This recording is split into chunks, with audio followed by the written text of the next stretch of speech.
Uma lúcida análise sobre os acontecimentos políticos com Henrique Prior.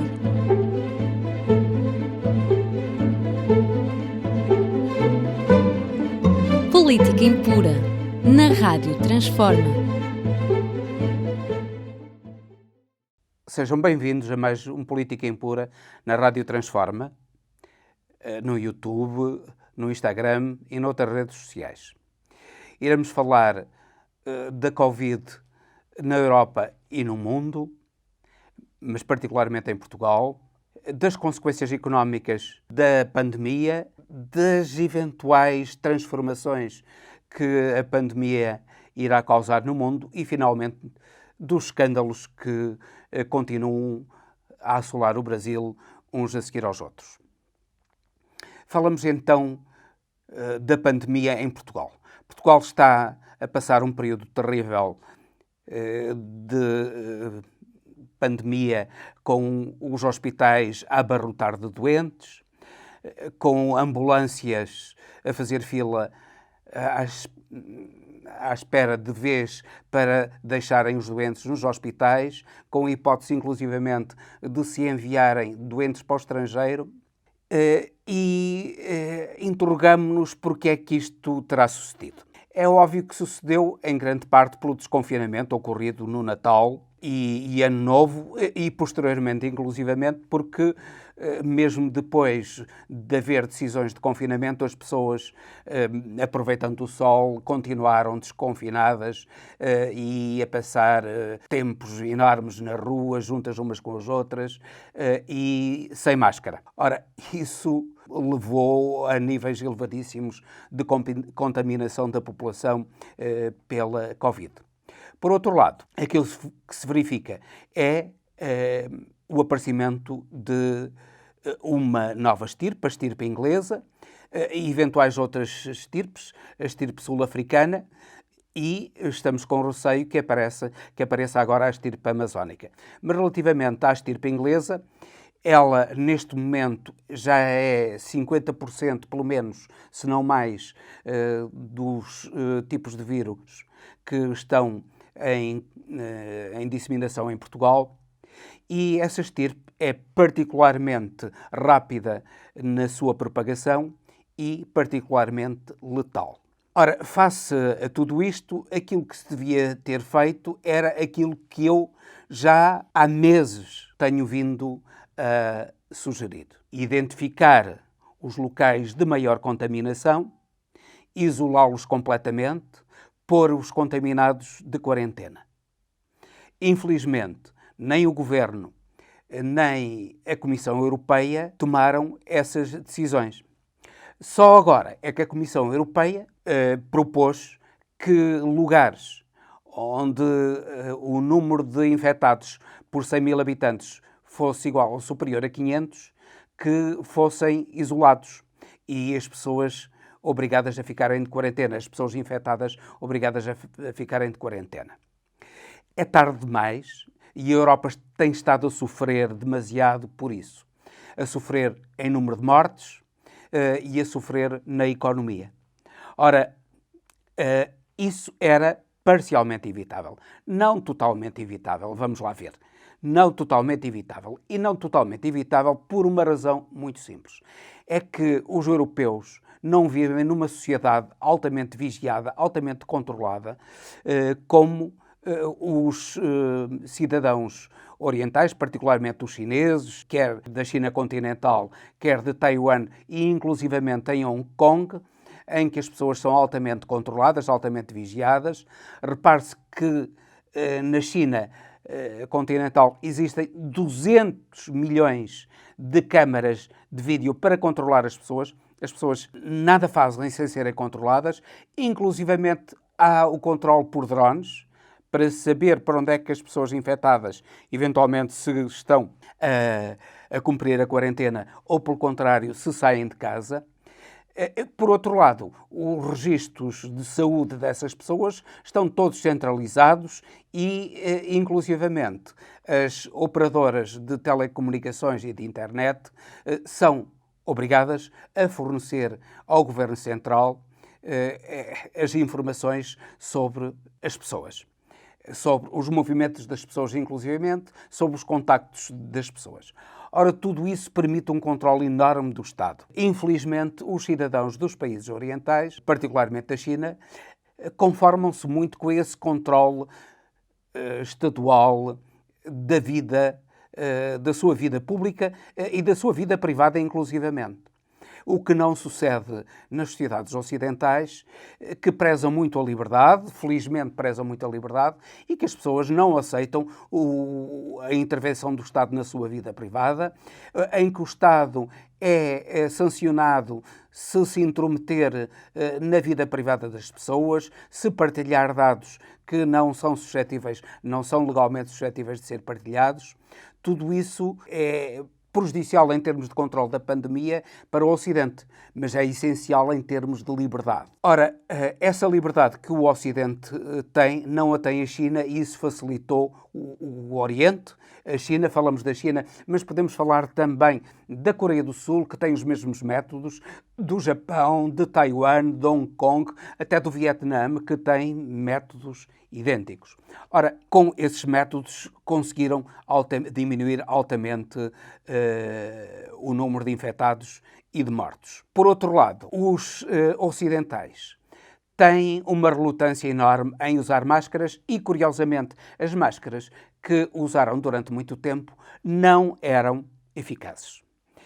Os chineses e os coreanos, particularmente, utilizam máscaras com filtros muito mais eficientes e aceitam de bom grado o uso de máscaras, enquanto que os ocidentais, os que aceitam, muitos deles aceitam de mau grado e outros não aceitam pura e simplesmente, inclusivamente fazem manifestações contra o uso de máscaras. Tudo isso leva a que as sociedades ocidentais sejam muito mais sensíveis à epidemia do que os orientais. Por outro lado, algo também muito importante é que as sociedades ocidentais são sociedades altamente envelhecidas. E o elevado número de mortes nas sociedades ocidentais deve-se, apesar do elevado nível dos cuidados de saúde, deve-se essencialmente ao envelhecimento das pessoas. A percentagem, cerca de 75% dos mortos no Ocidente por Covid-19 têm mais de 80 anos. Isso não sucede noutros lugares do planeta, que têm também níveis de mortalidade elevados. Por exemplo, a América Latina, as Américas, melhor dizendo, a América Latina, a América Central e a América do Norte, incluindo os Estados Unidos e o Canadá, portanto, têm já 1 milhão de mortos. A Europa tem cerca de 550 mil, com os Estados Unidos da América à cabeça, com cerca de 420 mil. E depois, logo a seguir, o Brasil com cerca de 220 mil. Apesar da esperança de vida ser inferior, note-se que a esperança de vida em todos os países da América, incluindo os Estados Unidos, excetuando o Canadá, mas o Canadá também precisamente pelas mesmas razões da Europa, precisamente porque existe um apego à liberdade muito grande e uma relutância, inclusivamente no uso de máscaras, muito grande, o Canadá tem níveis de contaminação e de letalidade semelhantes aos da Europa. Mas a verdade é que todos estes países, excetuando o Canadá, têm uma esperança de vida inferior à europeia e uma população muito menos envelhecida que a europeia. Aparentemente, se houvesse o mesmo nível de cuidados, obviamente que o nível de letalidade era muito inferior na América àquele que é na Europa. Mas não é assim, e aquilo que sucede é que a América está a ser altamente dizimada pela Covid-19. Inclusivamente sem grandes esperanças de que a curto prazo a letalidade vá diminuir, porque, nomeadamente, a vacinação é mais lenta do que se previa, a produção de vacinas está a ser mais lenta do que aquilo que se previa. Aliás, na Europa começa a haver conflitos entre a União Europeia e as fornecedoras de vacinas, nomeadamente a AstraZeneca, que distribui a vacina chamada vacina de Oxford. Ainda hoje foi aprovada pela União Europeia a vacina da AstraZeneca, mas essa empresa está já a tentar fugir aos seus compromissos com a União Europeia, nomeadamente dizendo que houve anteriores compradores. Claro que isso é completamente inadmissível porque aceitando prazos, tem que cumprir prazos, sob pena de ser gravemente sancionada por incumprimento de contrato. Mas, claro, como todas as empresas de cariz capitalista, aquilo que ela pretende é o lucro, e havendo países que pagam mais pelas vacinas do que a União Europeia ficaria para segundo lugar no fornecimento de vacinas. A União Europeia está a retaliar e esperamos que essa retaliação seja suficiente para impedir que a AstraZeneca não cumpra os seus compromissos, assim como as outras fornecedoras de vacinas, nomeadamente a Moderna, que também já não estão bem a cumprir os seus compromissos com prazos e quantidades. Portanto, com o atraso na disseminação das vacinas, poderá, sobretudo nas Américas, particularmente na América Latina, a letalidade continuará a ser elevada e, eventualmente, na América do Sul, com o inverno a vir, e o inverno, as temperaturas mais frias são mais favoráveis à disseminação da Covid, e aí o número de mortos poderá aumentar, até porque, nomeadamente, a estirpe amazónica, que é também altamente infecciosa e altamente letal, a estirpe amazónica poderá disseminar-se de uma maneira trágica no Brasil, dizimando toda a América do Sul. Obviamente que isto tem consequências muito importantes. As primeiras consequências que estão a ocorrer é no crescimento económico dos países. Demonstrando esta diferença de letalidade e disseminação da Covid-19 entre o Oriente, nomeadamente a China, como disse, a Coreia, o Japão, Taiwan, Singapura, Hong Kong, Vietnã e a Europa, a verdade é que a China, por exemplo, não teve uma diminuição, uma recessão em 2020. Bem pelo contrário, a economia chinesa cresceu 2,5% em 2020. E cresceu em grande parte porque a economia chinesa é uma economia baseada na indústria e os chineses acabaram por ser a fábrica do mundo no que toca ao fornecimento de material para combate à Covid-19. O Ocidente não estava preparado com máscaras e as primeiras que importou, inclusive a China, eram de má qualidade, o que fez com que, nomeadamente, países como a França tivessem uma grande disseminação da Covid-19 numa primeira fase. Agora melhorou-se a qualidade, mas ainda não é suficiente no Ocidente. E o Ocidente não tem tido cuidado de usar máscaras devidamente certificadas e com a garantia de que protegem os cidadãos, como sucede com o Oriente. Isso fez com que, no Oriente, as pessoas, apesar do confinamento, pudessem continuar a trabalhar e pudessem, inclusivamente, exportar para todo o mundo, particularmente para a União Europeia. Então a China cresceu 2,5%, ainda não há dados sobre a Coreia e o Japão, mas também não terão uma recessão comparável aos países europeus. Na Europa, Portugal, por exemplo, terá tido uma recessão de 8,1%, um pouco inferior àquilo que previam alguns organismos. A Comissão Europeia previa 8,4% e, inclusivamente, o Fundo Monetário Internacional teve previsões que se aproximavam dos 10%, mas foi algo inferior às previsões mais pessimistas. Porém, dado que Portugal continua com os gravíssimos problemas de Covid, não vai ser ainda em 2021 que Portugal irá ter uma retoma como também o governo português prevê.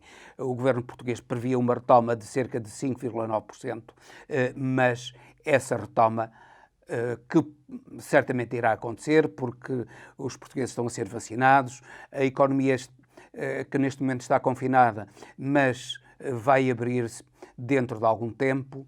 Esperamos, inclusivamente, um epidemiologista, um cientista espanhol, disse que, no entender dele, no final de julho, a Europa poderia praticamente voltar ao normal. Esperamos que isso suceda devido à vacinação generalizada da população. Inclusivamente, além das vacinas, poderá haver outros medicamentos que possam combater a Covid-19 e isso permitirá, eventualmente, que a Europa esteja já desconfinada em meados deste ano. De qualquer modo, a diminuição da produção está a ser dramática, o aumento do desemprego dramático, portanto, que é uma consequência, obviamente, da diminuição da produção, da diminuição dos negócios, nomeadamente porque não só a produção com destino interno dos países, mas as exportações têm diminuído, porque todo o mundo, excetuando a China, que consegue manter-se em grande parte através da exportação, porque o consumo interno da China também diminuiu.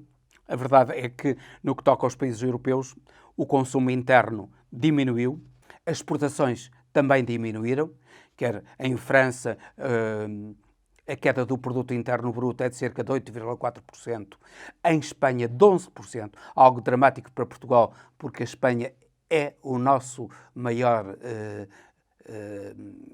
cliente, o maior destino das nossas exportações e muito dificilmente a Espanha se erguerá também em 2021, recuperando metade, sequer, daquilo que perdeu em 2020.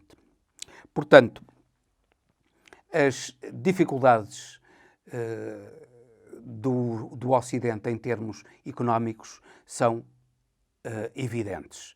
Com o aumento, com a diminuição da produção, quedas na produção bastante sensíveis em todos os países europeus e aumento enorme do desemprego e, portanto, dos gastos do Estado, inclusivamente com subsídios de desemprego, o que irá provocar também um aumento do déficit público. Tudo isso causa enormes dificuldades ao capitalismo europeu. Para além disso, há o crescer das desigualdades. Inicialmente dizia-se que a Covid-19 era uma epidemia democrática que atingia tanto os ricos como os pobres, mas isso não é verdade. A Covid-19 atinge muito mais os pobres do que os ricos. E, nomeadamente, quem anda de carro está muito mais protegido. Os pobres têm de andar de transportes públicos. E os transportes públicos são lugares de grande contaminação. Enquanto que os ricos podem andar de carro ou de táxi e esses, no seu carro ou num táxi, não têm a contaminação que têm os transportes públicos. Portanto, longe de ser um vírus democrático, o Covid é um vírus extremamente lesivo das populações economicamente mais frágeis. Com tudo isto, pensadores que entendem que isto será mais ou menos o fim do capitalismo tal como o conhecemos. Nomeadamente, Sławoslaw Zizek entende que a pandemia é o fim do capitalismo, mas não será isso. Não será isso e, pelo contrário, a pandemia reforçará as desigualdades no capitalismo e o poder dos mais fortes. Aumentará a concentração de riqueza num cada vez menor número de pessoas e famílias. Agora, o que também está a suceder é algo de extremamente curioso. É que o próprio capitalismo parece que a ganância não tem limites. E não tendo limites, aquilo que sucede é que a tragédia pode acontecer. A tragédia aconteceu nos Estados Unidos com a crise do subprime em 2008 e com a falência de bancos e com a falência de empresas e agora pode acontecer. Trump, no seu mandato, gabava-se da Wall Street ter crescido imenso. E cresceu. As cotações na Bolsa Americana cresceram enormemente. Cresceram não tanto pelo acréscimo da população, da produção e da economia americana, que, em princípio, terá tido uma recessão de cerca de 4,5% em 2020, eventualmente para mais até, não para menos, e certamente que não foi em consequência da recessão que a Bolsa cresceu. Foi em consequência de algo que é íncito às economias capitalistas, que é a especulação. E essa especulação atingiu recentemente situações quase catastróficas e, por outro lado, até caricatas nos Estados Unidos da América. Um dos episódios característicos do capitalismo americano é a atuação dos fundos abutres, dos chamados hedge funds, fundos livres, fundos abutres, como são habitualmente conhecidos, aqueles que vivem exclusivamente da grande especulação.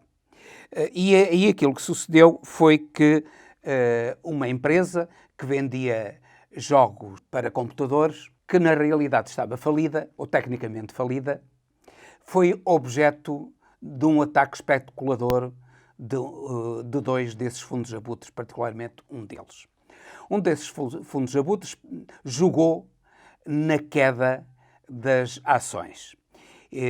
O mecanismo é simples, eles não têm ações, alugam ações, pagam determinado valor pelo aluguer de ações e depois de ganharem, terem lucros com a venda ou com a compra, eles devolvem as ações a quem lhes cedeu, o uso e pagam uma comissão aos detentores das ações que lhes cederam o uso.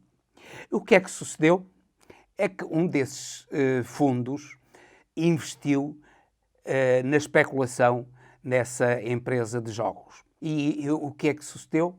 Foi que um grupo uma rapaziada americana, um grupo de investidores na Bolsa, são indivíduos que normalmente são novos, são jovens e grande parte deles perderam o emprego na Bolsa ou em outras empresas, então dedicaram-se eles próprios também a especular na Bolsa ou a lutarem contra os fundos abutres, considerando-se eles próprios uma espécie de Robins dos bosques da Bolsa Americana. Ora, esses jovens da Wall Street Bets decidiram contrariar o jogo dos fundos abutres. E o que é que sucedeu? Os fundos abutres investiram milhões na descida das cotações dessa empresa de jogos e eles investiram milhões na subida. E como eram muitos, milhares deles a investirem na subida, a verdade é que as ações acabaram por subir de uma maneira absolutamente escandalosa. Em vez de descerem 300%, como jogavam os fundos abutres, subiram 300% em consequência da manipulação feita por essa rapaziada da Wall Street que apostou na subida da cotação dessa empresa falida, repete-se. De uma empresa, tudo isto foi um jogo com uma empresa falida, tecnicamente falida. Não valia nada aquilo. Mas eles jogaram. E então, o que sucedeu foi que o fundo abutre teve de comprar as ações para poder devolvê-las depois. E teve de comprá-las a um preço muitíssimo superior àquele que elas lhe tinham sido cedidas, para as poder devolver a quem lhes cedeu. E com isso, só um dos fundos abutres perdeu 2,750 mil milhões de dólares. 2,750 mil milhões de dólares. Claro, estourou, foi à falência. Em consequência da atuação da rapaziada dos Robins dos Bosques do Wall Street Bets. Isto demonstra a fraqueza do próprio capitalismo. Demonstra até que ponto o capitalismo está sujeito à especulação ou à contra-especulação, a todos estes jogos de mercado altamente destruidores. O governo americano, inclusivamente economistas, inclusivamente o Nouriel Roubini, que esteve aqui no Porto numa conferência, ele denunciou, muito escandalizado, denunciou essa rapaziada como gente completamente irresponsável. Não, gente completamente irresponsável e criminosa são os dos fundos abutres. Esses também são, não são santos nenhuns. Também pretendem enriquecer e também são gananciosos graças à especulação. Mas os fundos abutres são realmente os mais gananciosos e os mais nocivos às economias. E é precisamente por esses fundos abutres que as economias capitalistas têm as suas fraquezas. É curioso que aqueles que combatem muitas vezes o capitalismo ainda não se aperceberam bem que muitas vezes o combate do capitalismo pode fazer-se inclusivamente através dos meios do próprio capitalismo, como o demonstraram esta rapaziada da Wall Street Bets. Seria uma lição a estudar para mostrar as fraquezas do capitalismo. Ainda não é agora que o capitalismo vai ceder, de modo nenhum, até porque o capitalismo é ligado à liberdade e as pessoas, apesar de tudo, preferem a liberdade a uma ditadura, embora, como se demonstra, estabilidade económica, pois a economia chinesa é muito mais eficiente que o capitalismo. Na realidade, é também um capitalismo, mas um capitalismo muito especial, porque é um capitalismo dirigido pelo Estado, comandado pelo Estado. É certo por também por capitalistas privados, mas eles acabam por, em grande parte, fazer o jogo do Estado chinês e estar dependente do Estado chinês, que de um instante para o outro, pura e simplesmente, os pode fazer desaparecer, pode prendê-los, pode inclusivamente condená-los à morte, como ainda recentemente sucedeu. Portanto, este fim do capitalismo não se anuncia de modo nenhum com a Covid. Bem pelo contrário, se nada for feito, provavelmente haverá uma concentração de riqueza num número cada vez menor de pessoas. Poderá ser combatido através de outros modos e, particularmente, a Europa, infelizmente, se tem convertido a muito daquilo que é mau no capitalismo americano, nomeadamente a liberalização, os jogos de bolsa, a liberalização do trabalho, a liberalização total do trabalho, o despedir amanhã já não vens, estás hoje, amanhã já não vens, e pago-te se puder, se não puder não pago. Estas coisas que são características do capitalismo americano, a Europa deve contrariá-las, em vez de as seguir como tem sucedido nos últimos tempos. E a estabilidade do trabalho, aliás, uma das características das sociedades orientais, das sociedades chinesas, a estabilidade do trabalho é muito importante para a estabilidade das pessoas, da própria economia, porque só ela permitirá níveis de consumo internos e níveis de vida razoáveis ou desejáveis, de acordo com o desejável, tendo em conta o elevado nível da riqueza produzida nos países europeus, particularmente. E daqui passamos para o Brasil. O Brasil que continua a ser exemplo pelas piores razões. Ultimamente foi o escândalo dos consumos do governo brasileiro. Milhões e milhões gastos pelo governo brasileiro em coisas como 15 milhões gastos em leite condensado. 15 milhões em leite condensado. 2,2 milhões de reais em pastilhas elásticas. 13,4 milhões de reais em barrinhas de cereais. 16 milhões de reais em batatas fritas embaladas. E 8,8 milhões de reais em bombons. Uma alegria de gastos no governo brasileiro. Eles vieram defender-se que era nas Forças Armadas, que isso eram consumos sobretudo das Forças Armadas. Curiosamente, as Forças Armadas brasileiras gastam leite condensado, não gastam do outro, é leite condensado, que é fornecido lá para uma empresa de vão de escava. Todos estes consumos são fornecidos por empresas de vãos de escava, o que indiciam consumos, como é que uma empresa de vão de escava tem capacidade para fornecer bens em tão elevadas quantidades. A não ser que uma lata de leite condensado custe 100 e muitos reais. Uma latinha de leite de meio quilo de leite condensado custe umas largas centenas de reais, como sucederam às latas de leite condensado compradas pelo Exército Brasileiro. São caras, são para os senhores generais também, pelos vistos, e portanto têm de ser caras.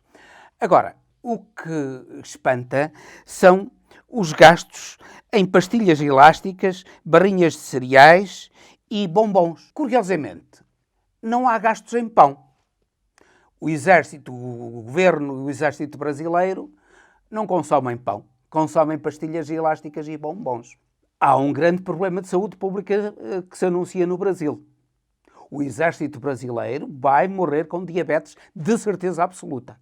Não morre em batalhas, mas morre com diabetes. Com tanta pastilha elástica e com tanto bombom, morre de diabetes, é certo e sabido. Este Brasil que temos, o Brasil de Bolsonaro, já foram apresentadas centenas, ou dezenas pelo menos, de pedidos de impeachment de Bolsonaro. Quer na Câmara dos Deputados, quer no Senado, quer no Supremo Tribunal Federal. Infelizmente, tudo tem estado na gaveta. Há dinheiro para os bombons, não há dinheiro para o oxigênio. É este governo criminoso que o Brasil tem. E, infelizmente, os pedidos de impeachment não têm ido para a frente por uma razão. Sabe-se agora por uma razão. É que o governo de Bolsonaro tem prometido aos deputados e senadores um acréscimo de rendimentos de cerca de 20 milhões de reais. Só 20 milhões de reais. Isto é, falou-se na corrupção levada a cabo pelo governo do PT para comprar o voto de deputados da oposição.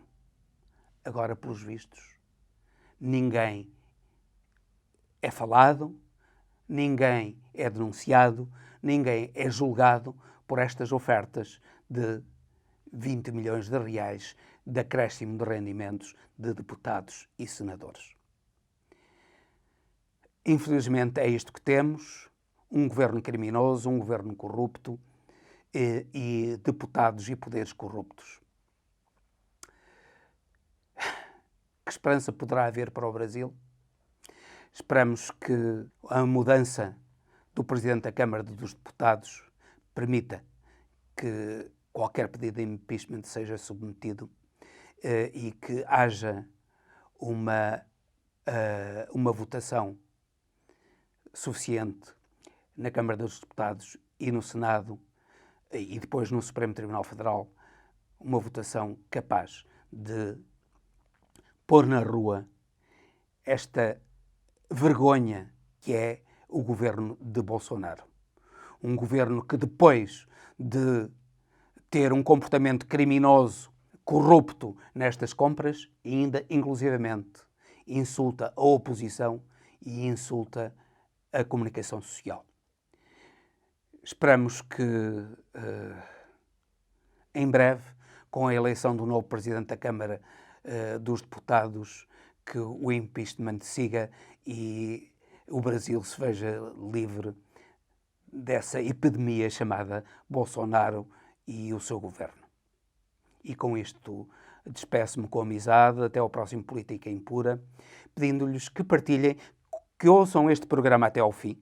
Peço-lhes que ouçam este programa até ao fim, é muito importante para nós, e que subscrevam o canal da Rádio Transforma no YouTube. Uma lúcida análise sobre os acontecimentos políticos com Henrique Prior.